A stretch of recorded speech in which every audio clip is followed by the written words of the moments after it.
Welcome to Christ Assembly. My name is Bert Allen. Have you heard your friends saying that they're just tired of the pandemic? Have you heard your relatives say, I just don't care anymore. I've had it. I'm tired of COVID. I'm quitting COVID. And they don't care if COVID has quit them or not, but they're going to quit. They've had enough of the government mandates. They've had enough of school closures. They've had enough of mandates at work, mandates for the church. You name it, the government's been mandating all kind of things. Well, if you've had enough of COVID, and you've had enough of mandates, and you've had enough of masks, and you've had enough, well, you name whatever you've had enough of. I want you to think about what Jesus said. I love thinking about what he said.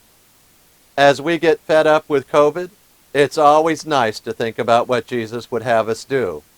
You see, as we went through this pandemic and it's turning into an endemic, in other words, pandemic means all of us are going to be affected by COVID. It's across the deme, pandemic.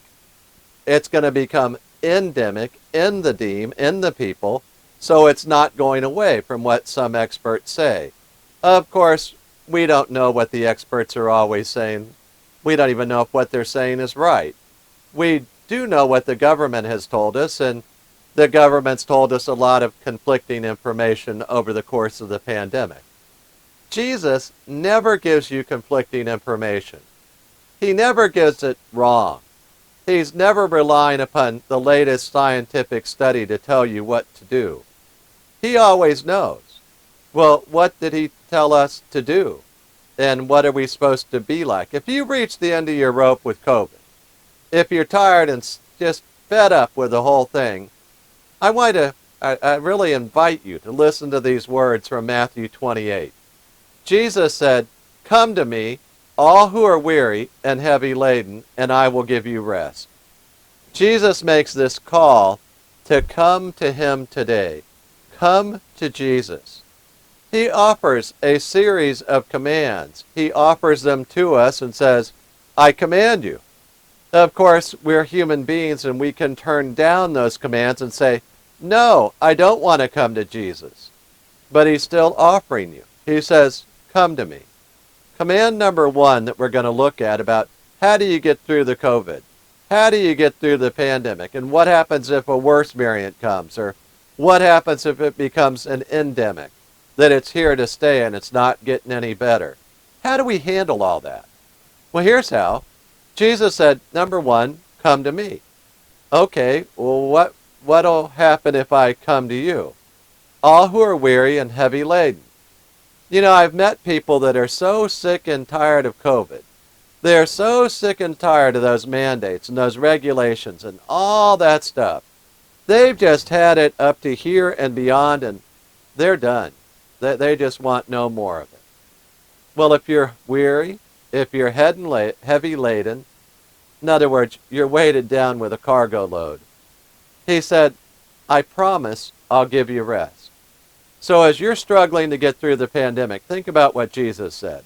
Number 1, come to him. The offer is every day, all day, right there. Come to Jesus. I promise I'll give you rest. I promise. That's what he said.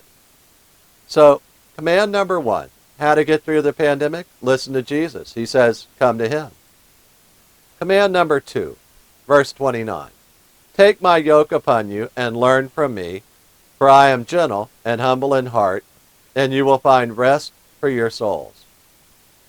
You know, the second command is, take my yoke upon you.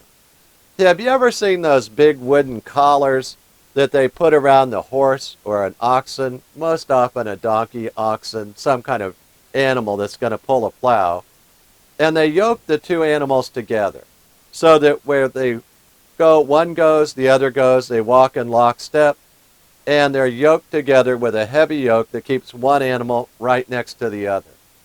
Jesus says, you pick up that yoke, his yoke, put it on you, and then walk with Jesus through the pandemic. Okay, so if I come to him, it's come to him, put on the yoke. I got it. Third command. Not only that, but learn from me.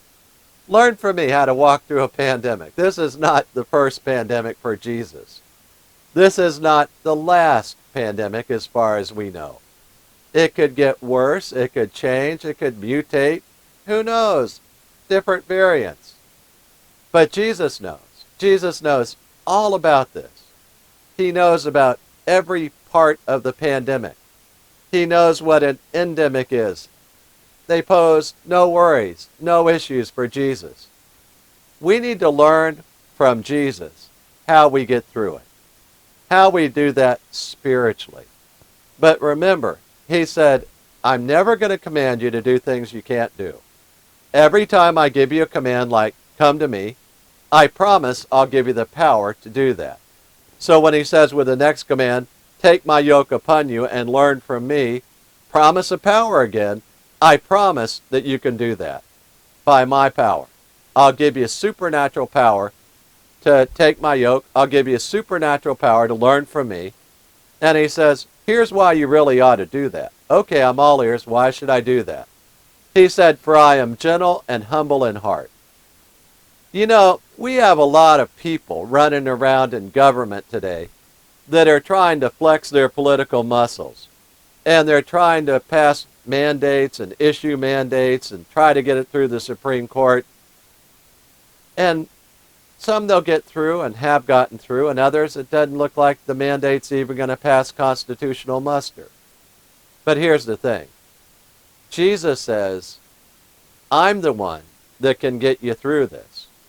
I'm the one, when you take your yoke upon me and learn from me, he said, I'm gentle and humble in heart, and here's the cool part, and you will find rest for your souls. COVID is like a giant weight on America and all across the world. And for some people, it's just pushing them down and down and down. It's affected their relationships with their wife, their husband, their children, their school teachers, their friends and family of all sorts. That weight is oppressive and pushing down. It affects your job, it affects your education, it affects every part of your life. Jesus says, you'll find rest for your souls in him. That when you come to him, take his yoke upon you, and learn from him, well, he promised you'll learn and receive rest for your souls. Verse 30, for my yoke is easy and my burden is light. Easy yoke, easy burden, no trouble. He'll keep you going. You see that word for learn from me, that learning idea, is the same idea as being a disciple of Jesus. It's something we're going to learn to do for the rest of our lives. That Jesus is going to be yoked right up with us as we go through the pandemic. Wow. He's right there. He even says that not only will he be with you, he'll abide in you. We have his promise. We can take strength and courage and joy going through whatever's coming because we come to Jesus, all of us that are weary and heavy laden. He promised, I'll give you rest.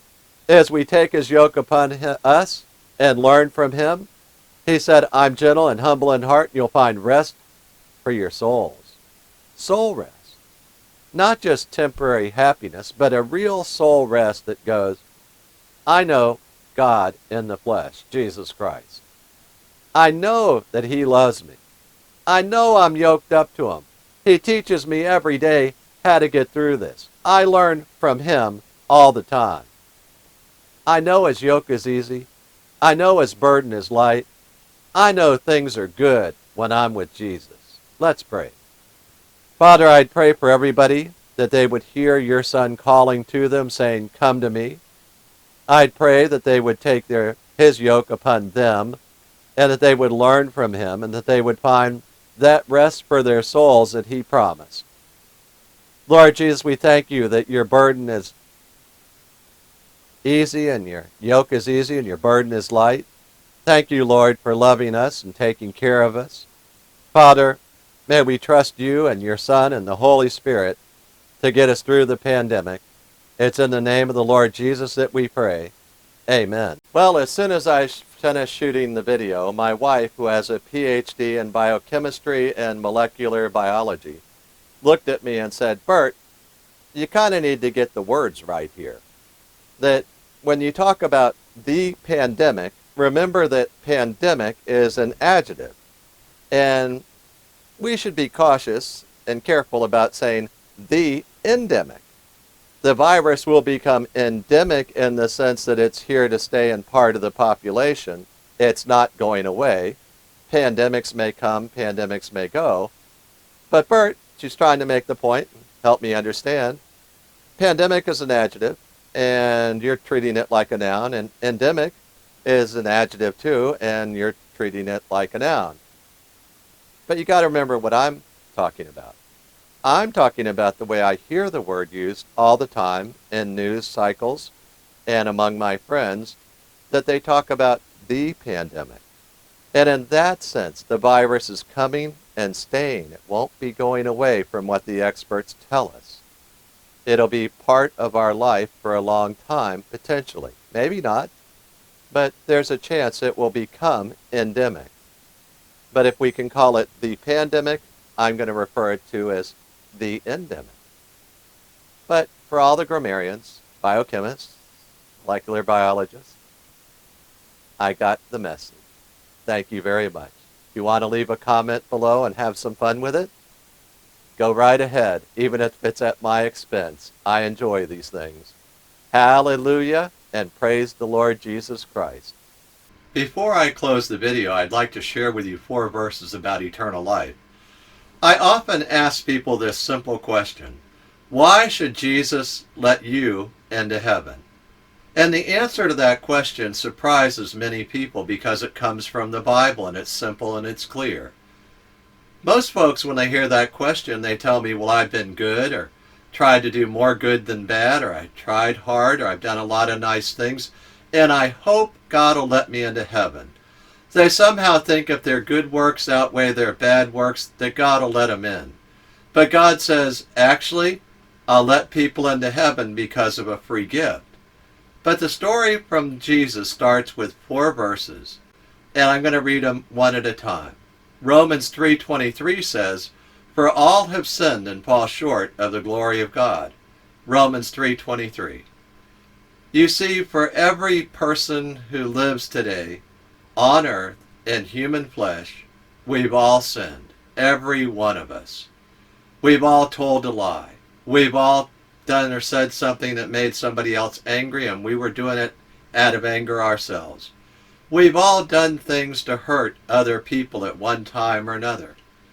God says that's all sin, and I look upon that as falling short of my glory, God says. God says we should never fall short of his standard, which is the glory of God.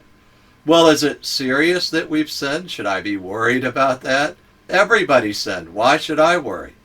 Well, consider Romans 6:23. For the wages of sin is death, that all of us deserve the death penalty. At the moment we sinned, we incurred the death penalty for the smallest sin or the biggest sin.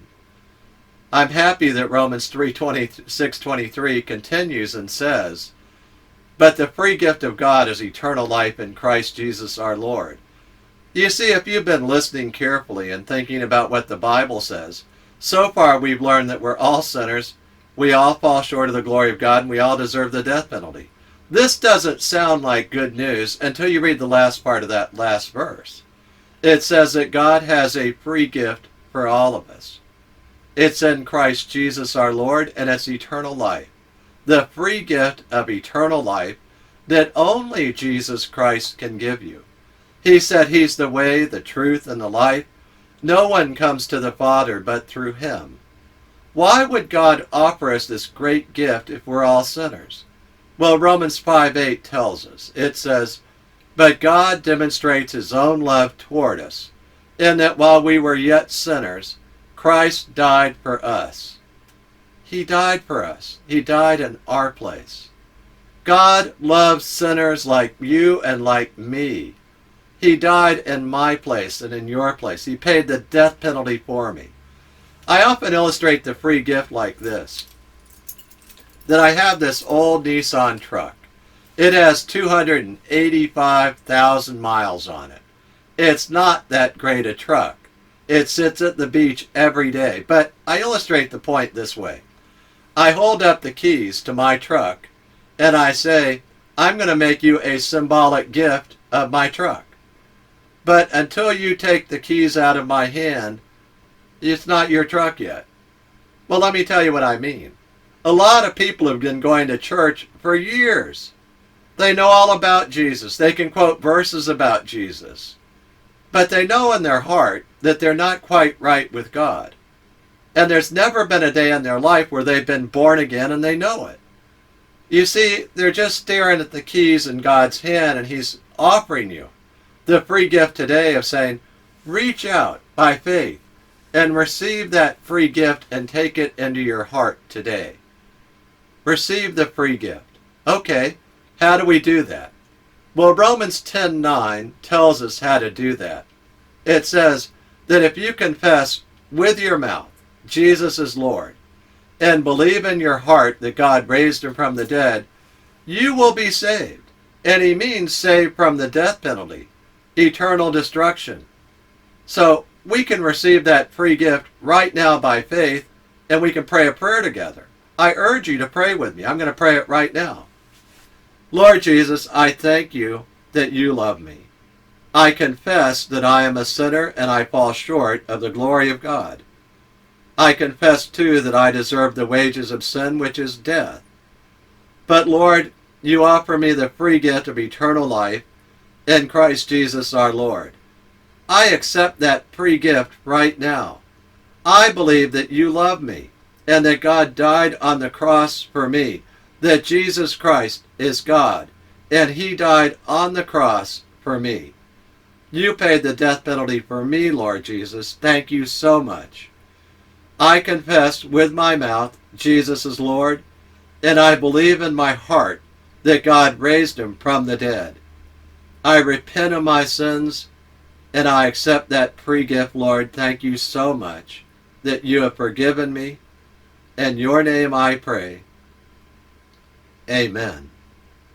Now, if you prayed that prayer with me, I'd love you to send me an email and we'll rejoice together. Send me the email at friend@christassembly.org. That's friend@christassembly.org. I look forward to hearing from you. Hallelujah.